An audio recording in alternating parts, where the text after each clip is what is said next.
Gold வந்து யூசுவலாக பார்த்தீங்கன்னா edging purpose தான் யூஸ் பண்ணுவாங்க. அது ஒரு சேஃபான ஆசெட் தான் அது. அதை வச்சு நீங்கள் வெல்த் கிரியேட் பண்ண முடியாது. Physical gold, gold ETFs, gold bonds இந்த 3ல எது பெட்டராக இருக்கும் இன்வெஸ்ட்மெண்ட்டு? டிஜிட்டல் கோல்டு வந்து இப்போ ரீசெண்டாக வந்து செபி வந்து இது சேஃப் இல்லைன்னு அனௌன்ஸ் பண்ணியிருக்காங்க. ஸோ நம்ம இந்த கிரிப்டோ கரன்சினால கோல்டு இன்வெஸ்ட்மெண்ட்டுக்கு ஏதாச்சும் பாதிப்பாகுமா? ஆக்சுவலாக வந்து கிரிப்டோவும் கோல்டும் பார்த்தீங்கன்னா ஆக்சுவலாக வந்து இது நிறைய பேர் தெரியறதில்ல. நம்ம வந்து இப்போ பிட்காயின்னு, இப்போ அமெரிக்கன் ஸ்டாக்ஸ் எல்லாமே வெறும் ஃப்ராக்ஷனில் கூட நம்ம பை பண்ண முடியும். இப்போ வந்து பிட்காயினில் கூட நம்ம இப்போ ரீசெண்டாக பார்த்தீங்கன்னா இன்ஸ்டாகிராம் எல்லாரும் சொல்லிட்டு இருப்பாங்க platinum new silver, copper is new gold அப்படிலாம் சொல்லிட்டு இருப்பாங்க. ஸோ நான் என்ன பார்க்குறேன்னா, இங்கே வந்து ட்ரெடிஷ்னலாக நம்ம வந்து சில்வர், கோல்டு மட்டும் இன்வெஸ்ட் பண்ணாலே நம்மளால் வந்து வெல்த் கிரியேட் பண்ண முடியும்.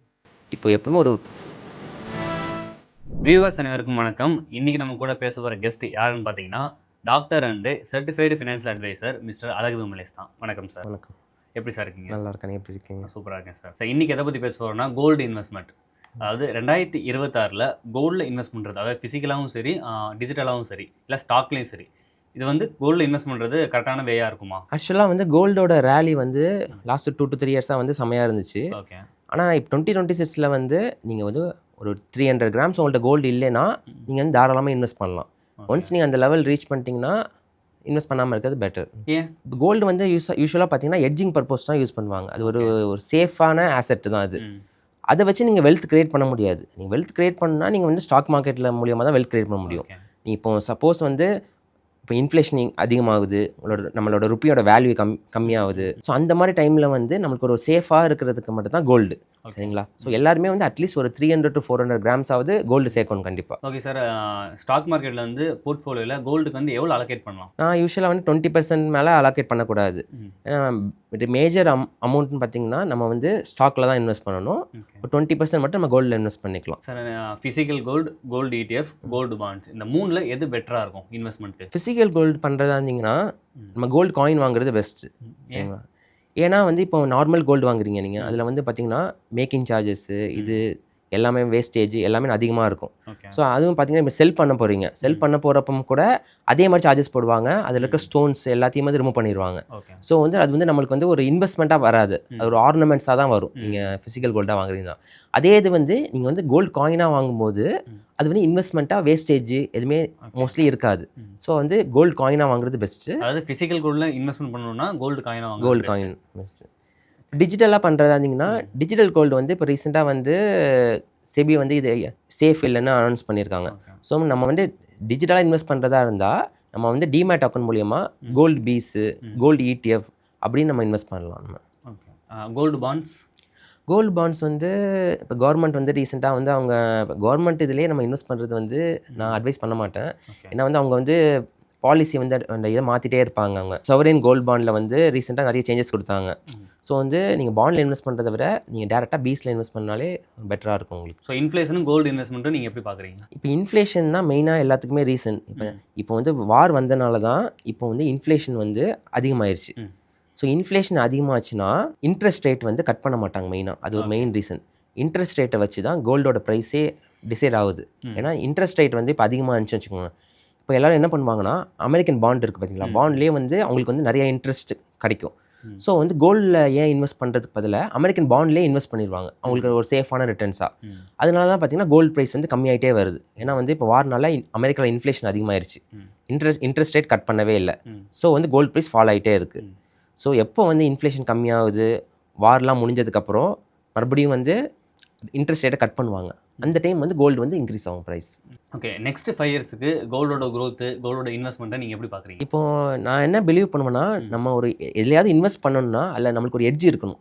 எட்ஜுனா இப்போ யாருமே இன்வெஸ்ட் பண்ணாத டைமில் தான் நம்ம இன்வெஸ்ட் பண்ணால் நம்மளால் வந்து நல்ல ப்ராஃபிட் எடுக்க முடியும். இப்போ வந்து லாஸ்ட்டு 5 இயர்ஸாக பார்த்தீங்கன்னா கோல்டு மேலே யாருக்குமே அவ்வளோ இன்ட்ரெஸ்ட் இல்லை.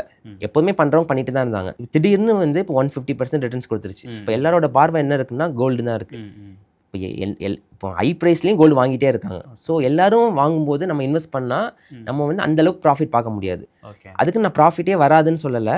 நீங்கள் ஒரு 8 to 12% வேணால் ரிட்டர்ன்ஸ் வந்து எதிர்பார்க்கலாம் கோல்டுலேருந்து. ஆனால் ஒரு கிரேசியான ரிட்டர்ன்ஸ் வந்து நம்மளுக்கு இதுக்கப்புறம் பார்க்க முடியாது. லாஸ்ட் இயர்ஸ் பார்த்தீங்கன்னா 75% ரிட்டர்ன் கொடுத்துச்சு. அது மாதிரி நான் எக்ஸ்பெக்ட் பண்ணலைன்னா. ஓகே. சில்வரும் அதே தான். சில்வர் வந்து இப்போ ஆர்னமெண்ட்ஸ் மட்டும் இல்லாமல் இன்வெஸ்ட்மெண்ட் மட்டும் இல்லாமல் அது நம்ம இதுக்கும் யூஸ் பண்ணிக்கலாம். அந்த கம்பெனி அந்த மேனுஃபேக்சரிங் கம்பெனி எல்லாமே யூஸ் ஆகும்.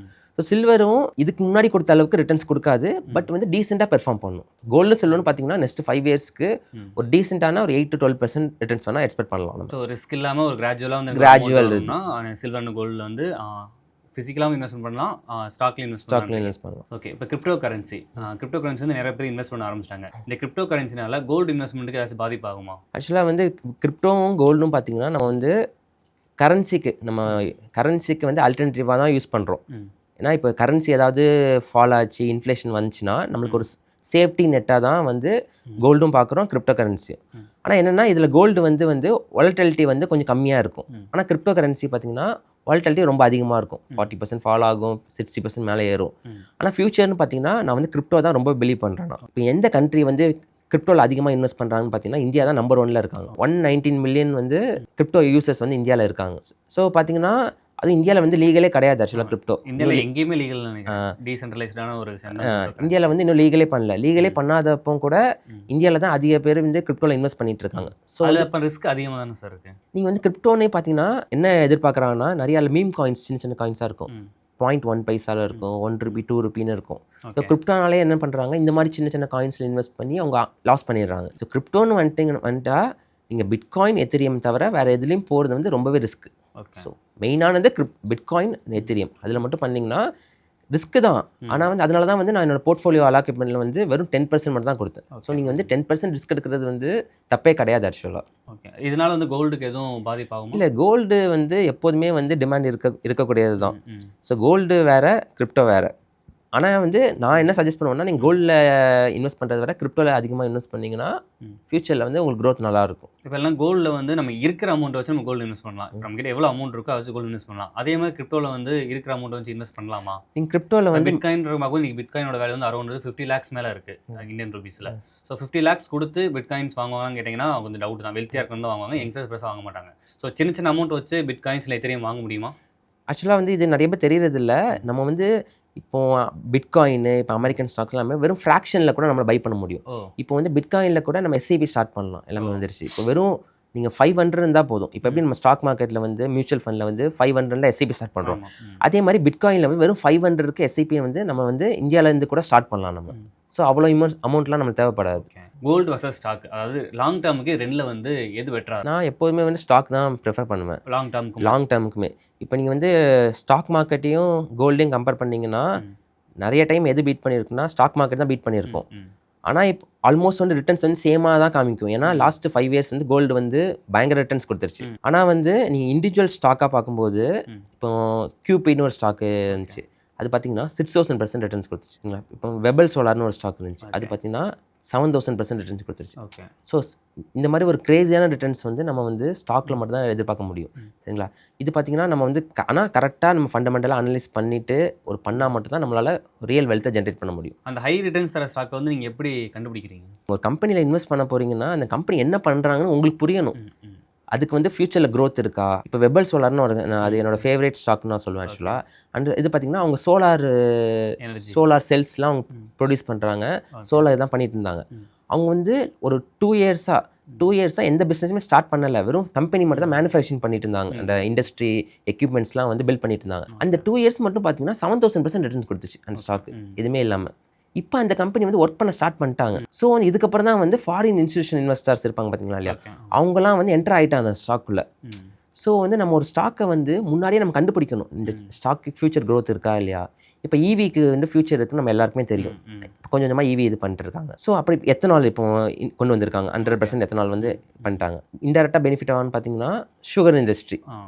ஸோ இந்த மாதிரி வந்து நம்ம வந்து அனலைஸ் பண்ணணும், இந்த ஸ்டாக்கோட ஃபியூச்சர் க்ரோத் இருக்கா இல்லையான்னு பார்க்கணும். அதுக்கப்புறம் வந்து ப்ரொமோட்டர்ஸ் ஹோல்டிங் ரொம்ப இம்பார்ட்டன்ட். இப்போ வந்து இப்போ நீங்கள் நான் ஒரு கம்பெனி வச்சுருக்கேன், அந்த கம்பெனி மேலே எனக்கு நம்பிக்கை இருந்தால் மட்டும்தான் அந்த கம்பெனியோட ஷேர்ஸ் வந்து நான் வச்சுருப்பேன்.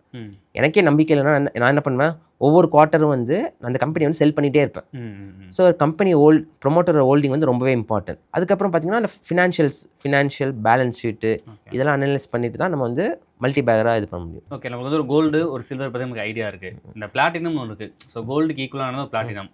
பிளாட்டினம்ல இன்வெஸ்ட்மெண்ட் பண்ணுறது ரொம்ப கம்மியாக இருக்குது. அது ஏன் வந்து பிளாட்டினம் பக்கம் வந்து மக்கள் போக மாட்டேங்கிறாங்க? ஏதாச்சும் ஐடியா இருக்கா? இல்லை இப்போ நம்ம வந்து ஒரு வெல்த் கிரியேட் பண்ணுறதுக்குன்னு பார்த்தீங்கன்னா ஒரு 2 மெட்டல் போதும் நம்மளுக்கு. ஓகே. ஸோ வந்து இப்போ ரீசெண்டாக பார்த்தீங்கன்னா இன்ஸ்டாகிராம் எல்லாரும் சொல்லிட்டு இருப்பாங்க platinum is new silver, copper is new gold அப்படிலாம் சொல்லிட்டு இருப்பாங்க. ஸோ நான் என்ன பார்க்குறேன்னா, நீங்கள் வந்து ட்ரெடிஷ்னலாக நம்ம வந்து சில்வர் கோல்டில் மட்டும் இன்வெஸ்ட் பண்ணாலே நம்மளால் வந்து வெல்த்தை கிரியேட் பண்ண முடியும். ஓகே. இப்போ எப்பவுமே ஒரு ஒரு ரியல் வெல்த்துன்னு பார்த்தீங்கன்னா அது வந்து ஒரு போரிங்காக தான் இருக்கும் ஆக்சுவலாக.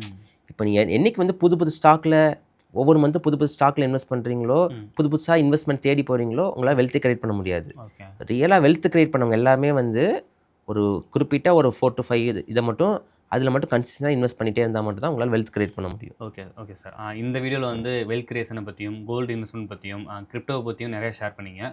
மீண்டும் ஒரு வீடியோவில் திருப்பி சந்திப்போம் சார். நன்றி.